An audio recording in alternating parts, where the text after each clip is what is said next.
minan nar. Sungguhnya orang munafik itu di lapisan yang paling di bawah daripada api neraka. Karaknya api neraka orang munafik itu. Memang wah ini bemasak ada tapi bakarak lagi, Bang. Cuma kalau ingat zaman kenceng, jangan zaman panci itu sudah anyar. Kalau ingat zaman kenceng, bemasak di kenceng. Kan ada yang tahunya, Bang, yang lahir tahun 70-an non kenceng tuh kada tahu. Kenceng tuh hampas saja, kada mau pesoknya kandal. Banyak apanya, karaknya di bawah tuh banyak. Nah, pemasaknya lawan apa? Kada menyucuk ke listrik, kada. Lawan kayu bakar. Apinya pindah kirip, ada buluh panjang, kesan meniup. Tuh, apa ya umur apabila sudah mengatakan tuh. Tuh, jadi ada karaknya. Ini orang munafik nih karaknya api neraka. Namun karak nasi, kawa dirandam-randam, gasan abi. Ujar roh ini pang bahari. Bebela cucu tuh, pina menceret, randam makan karak nasi. Semalaman minum banyunya. Wallahu alam daripada kadada obat bahari itu. Daripada kadada obat. Jadi Allah Subhanahu wa taala memberikan dua kelepasan. Lepas daripada api neraka dan lepas daripada munafik. Apa yang lebih tinggi daripada ini? Yang kita harapkan di akhirat kan kita Allah lepaskan daripada neraka, Allah masukkan ke surga. Tapi persyaratannya yang dipertanyakan. Mampukah kita mempraktekkan 40 hari sholat berjamaah tanpa ketinggalan takbiratul ula? Sebenarnya apa yang Nabi tawarkan itu mampu dikerjakan oleh manusia. Tapi kenapa orang pada angkat tangan? Itulah hawa nafsu yang bergejolak di dalam jiwa. Untuk apa? Menghalangi kita daripada hal-hal yang demikian. Takbiratul ula itu kayak apa, Gerham? Apabila imam takbir, maka makmum takbir. Allahu Akbar. Tadi imam kita takbir. Jangan menghadang kasak kusuk lagi. Ini Bapak puluh menit imam takbir kada takbir. Komat kamit apakah nanti bacanya? Sebenarnya kada ada bacaan panjang sebelum takbir tuh. Kada ada bacaan panjang. Banyak orang yang membaca sebelum takbir tuh surah An-Nas. Qul a'udzu birabbin nas, malikan nas. Itu pun tidak didukung oleh hadis yang sahih. Tidak didukung oleh kesahihan hadis. Jadi kada banyak-banyak.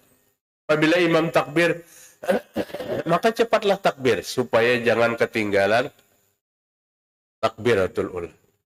Jika ini dipraktekkan seminggu, insya Allah seberataan bisa. Tapi dipraktekkan selama 40 hari, 200 waktu sholat. Jangan melihat uyuhnya, lihat ganjarannya. Sesuatu yang sulit itu pasti hasilnya memuaskan. Allah lepaskan daripada api neraka, Allah lepaskan daripada kemunafikan. Di samping, sholat yang nikmat itu sholat yang dikerjakan karena Allah semata. Ibadah yang nikmat itu dikerjakan karena Allah semata. Tidak dilapisi dengan karena itu dan karena ini. Sering ada beberapa orang yang terdengar di samping kita di waktu hendak mengangkat takbir. Usalli lillahi ta'ala. Ini salat ku kerjakan karena Allah Ta'ala. Apakah itu yang dimaksud? Tidak. Itu sebuah pernyataan. Sebuah pernyataan yang belum tentu keluar dari lubuk hati. Artinya, menyimpan dan menanamkan di dalam lubuk hati kita bahwa ibadah yang kita kerjakan karena Allah semata. 50 tahun aku beribadah, kata Imam Ahmad Ibn Harab. Kadang merasakan nikmat ibadah itu. Selama ibadah itu bercampur karena Allah dan karena manusia. Karena manusia 100% kada mungkin. Karena Allah 100% banyak juga yang kada kawa. Banyak yang kada kawa. Apalagi hanyar nikah. Bangunnya uyuh benar besukan tuh. Tapi mintu apa nyembahyang? Nah, bangunnya karena mintu hak. Ya Allah Ta'ala ambil pahalanya kena lon mintu hamu. Jadi kembalikan ibadah itu semata-mata karena Allah Subhanahu wa taala. Dan aku mendapatkan kenikmatan ibadah yang pertama. Yang kedua, kata beliau, wa taraktu sahabatul fasiqin wajadtu sahabatus salihin. Aku tinggalkan persahabatan dengan orang-orang fasik, bukan berarti bermusuhan. Tapi aku dapatkan persahabatan dengan orang-orang yang saleh. Alhamdulillah, itu bisa kita praktekkan. Apabila nang panga masjid tu sarantang saruntung pasti lon orang-orang nang sama ka masjid. Apabila ke diskotik tu sarantang saruntung lon nang sama-sama ke diskotik. Kadang-kadang saling mengempukan, saling menginformasikan. Siapa nang datang malam ini? Walau ulun kada bisa ke diskotik sumuran pa cuma sekadar mengesahkan aja. Kalau bang pinatahu masuk ini jangan-jangan ada. Jadi aku tinggalkan persahabatan dengan orang-orang yang fasik itu kan meninggalkan perintah Allah, melakukan yang dilarang oleh Allah Subhanahu wa taala. Artinya bentuk silaturahim tapi bukan bersahabat. Sahabatnya bersama orang-orang yang soleh. Apa nikmatnya bersahabat dengan orang soleh? Kita diberikan kesempatan oleh Allah untuk masuk dalam doanya orang soleh. Orang soleh itu kada pelit dalam doa. Kada pelit. Mereka berdoa agar Allah mengampuni dosanya dan dosa semua umat Islam. Dari dirinya, dari orang tuanya, dan dari semua umat Islam. Artinya, yang masuk dalam doa orang soleh ini adalah orang-orang yang bersahabat bersama. Imam Hasanul Basri mengatakan, hati-hati memilih kawan. Hati-hati memilih persahabatan.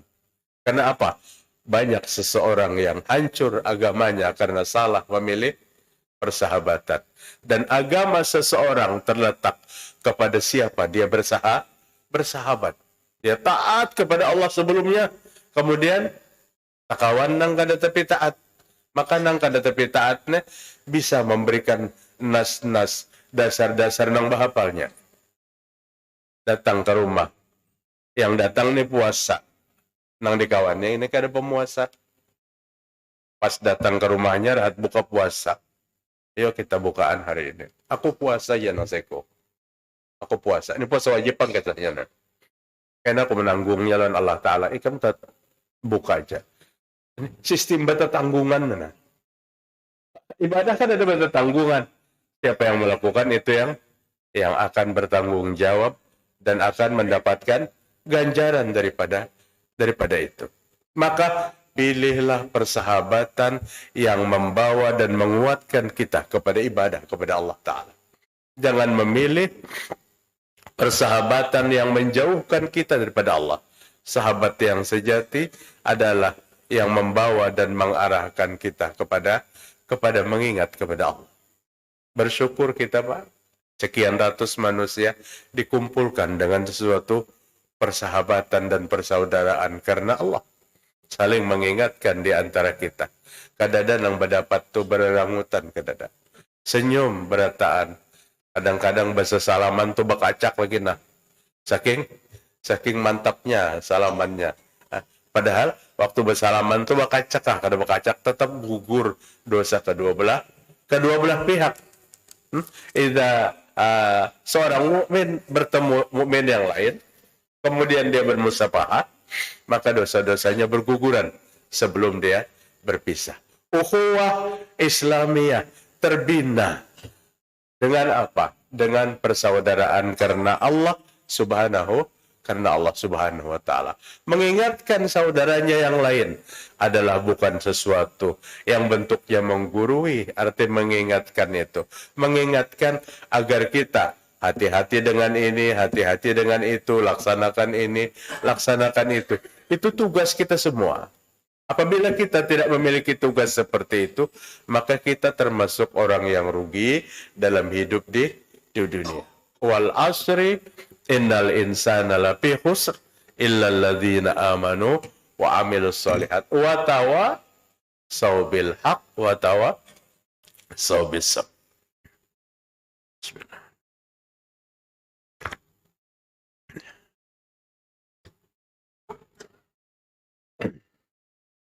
Taraktu sahabatul fasikin. Aku tinggalkan persahabatan dengan orang-orang yang senangnya meninggalkan perintah Allah Ta'ala. Pilih persahabatan itu dengan orang yang taat kepada Allah Subhanahu Wa Ta'ala. Cerita-ceritanya tentang ketaatan, jangan kita bersuuzon. Wah, ini tuh riya benar, pakai saya ini, pakai saya. Tidak. Itu jadi motivasi kita. Jadi apa? Jadi pembangkit semangat kita. Inya yang kayak itu kawa, kenapa kita kada bisa? Jangan karena ketidakmesraannya bersahabat dengan orang taat, sedikit ajanya bercerita, dikatakan ria, dikatakan macam sebagainya. Tapi seorang diri yang taat kepada Allah patut juga untuk tidak terlalu mengumbar ibadahnya. Hari semalam ku bersedekah sekian, hari ini ku bersedekah sekian. Biar kada dikesahakan, malaikat kada pernah tertinggal nolnya mencatat. Kalau pang nang dibari 50.000 lalu ditinggalnya oleh malaikat nolnya jadi 5.000 tidak. Artinya cerita atau kita tidak cerita kepada orang lain, bahkan sesuatu yang sengaja dipinta untuk diumumkan itu bisa mengurangi nilai kita. Jorong ka takmir Arahim, Pak, nih sumbangan 50.000 rupiah. Tolong hari Jumat kena doakan non jamaah bertaan dan kirimiakan Fatihah 4. Bisa kada ditarik sidin nih takmir Masjid Arahim. Nah itu. Bapak hadirin rahimakumullah. Taraktu halawatud dunia hatta wajadtu halawatul akhirah. Kutinggalkan kenikmatan dunia dan aku dapatkan kenikmatan akhirat. Apa hari ini yang mengganggu konsentrasi ibadah kita? Terlalu sibuk kita dengan kenikmatan dunia. Kenikmatan dunia itu bukan harta aja, bukan jabatan aja. Kadang-kadang dalam rumah tangga dan keluarga pun terjadi itu. Maka Allah Subhanahu Wa Ta'ala katakan dalam ayat 24 surah At-Taubah, 8 kenikmatan dunia yang Allah sebutkan. Yang jangan, kata Allah, 8 nih lebih kalian cintai daripada mencintaiku.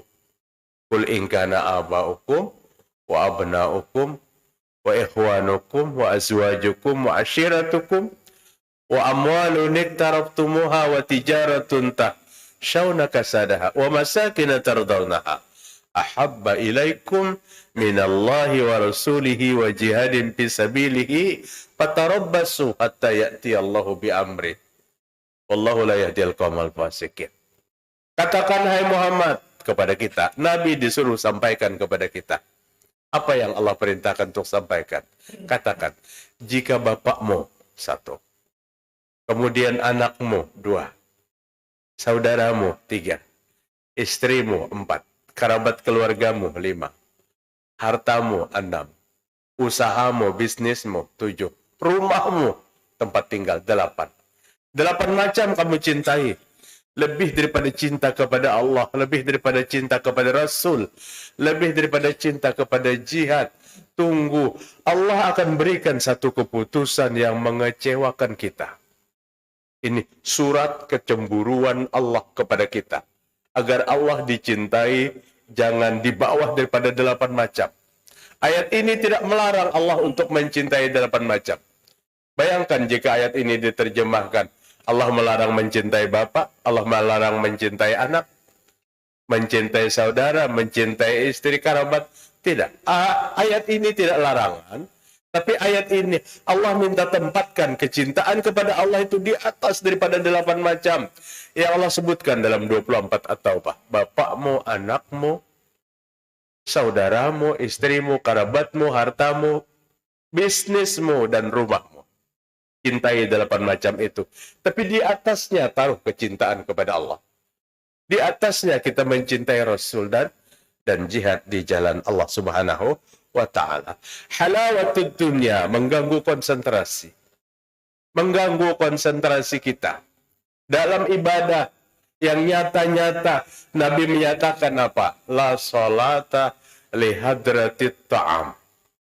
Jangan sholat kalian apabila makanan sudah siap. Ini kelezatan dunia yang mengganggu konsentrasi. Azan sudah berkumandang. Tapi ayam panggang, itik panggang sudah ada di hadapan kita. Makan dulu, makan sampai selesai. Supaya apa? Kenikmatan dunia itu tidak mengganggu konsentrasi ibadah. Allahu Akbar. Aku sholat aja dulu aja bodi ke makanan. Tapi pang dalam sholatnya, iya karena abu iya karena nasta'in. Itik panggang tadi, bukan berarti sholat makan itu lebih mulia daripada ibadah, bukan. Tapi Rasul mengatakan itu agar ibadahnya betul-betul ikhlas. Sehingga mendapatkan apa? Halawatul akhirat, kenikmatan akhirat. Kenikmatan akhirat. Banyak yang Nabi kita sallallahu alaihi wasallam membatasi. Jangan sholat apabila makanan sudah siap. Ibu-ibu yang berperan bu, jangan disurungi sebelum isya. Pada jadi bisa sidin apabila disurungi sebelum isya, makan malamnya.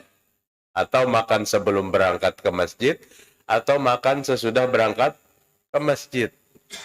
Tapi jadi ibu-ibu, amun sesudah berangkat dari masjid sholat isya, biasanya makan di warung, ini pulang penyakitnya. Jadi berikan makanan itu jangan berbarengan dengan waktu sholat. Sehingga itu jangan menjadi alasan.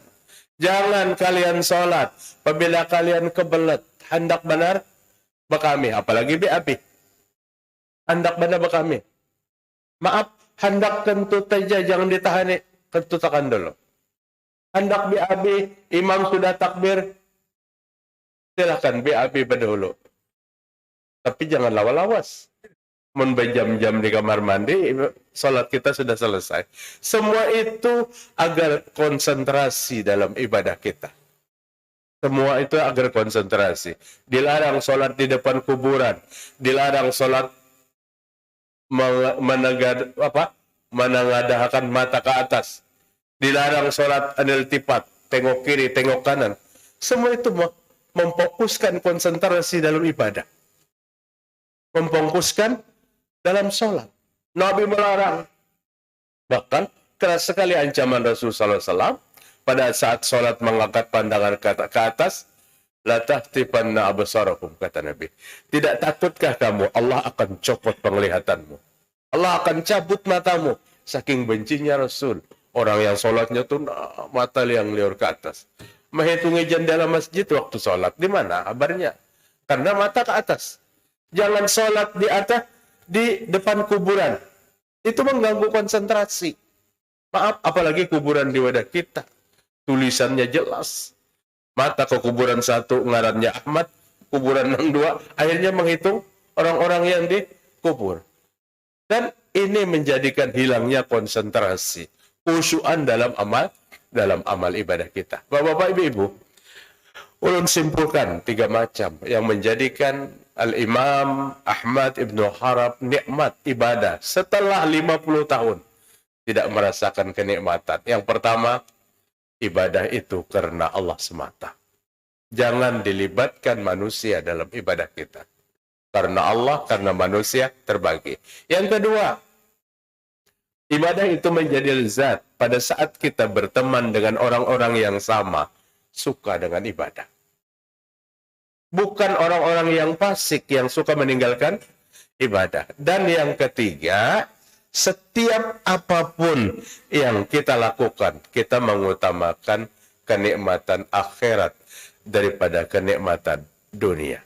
Allah juga sampaikan dalam Al-Quran, wabtaghi fima atakallahu darul akhirah wala tansa nasibaka minad dunya. Tuntutlah sesuatu yang membuat kalian bahagia di akhirat, tapi jangan pernah lupa dengan nasibmu di dunia. Allah lebih dulu menyebut kebahagiaan akhirat sebelum kebahagiaan dunia. Tapi kita hidup di mana lebih dulu? Di dunia, baru di akhirat. Kenapa di akhirat disebutkan lebih dulu? Ingin Allah jadikan kepada kita dunia ini untuk kebaikan akhirat. Dunia tempat kita bercocok tanam, dan akhirat tempat kita panen dari tanaman yang kita tanam itu. Subhanakallahumma wa bihamdika asyhadu an la ilaha illa anta astaghfiruka wa atubu ilaik. Assalamualaikum warahmatullahi wabarakatuh.